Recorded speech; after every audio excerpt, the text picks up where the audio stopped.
White colour டைல்ஸில் இந்த மாதிரி scratches, black colour scratches வந்துச்சுன்னா ஸ்டீலை வச்சு நீங்கள் இழுத்தீங்கன்னா, கேஸ் வச்சு இழுத்தீங்கன்னா அந்த இடத்துல ஸ்டீல் ஸ்க்ராச்சஸ். அதுக்கு பிதாம்பரி பவுடர் கொஞ்சோண்டு போட்டு நல்லா தேய்ச்சி, லைட்டாக தண்ணி மிக்ஸ் பண்ணி தேய்ச்சி, பிதாம்பரி பவுடர் கொஞ்சமாக போட்டு அதில் லைட்டாக தண்ணி தெளிச்சிக்கோங்க. தெளிச்சிக்கிட்டு அந்த ஸ்டீல் ஸ்க்ரப்பர் வச்சு ஒரு தேய்ச்சிங்கன்னா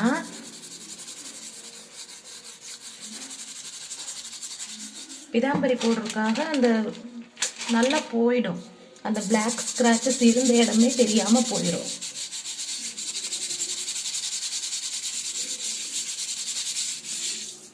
பாருங்க, தெரியுதா ஸ்க்ராச்சஸ் இருக்கா?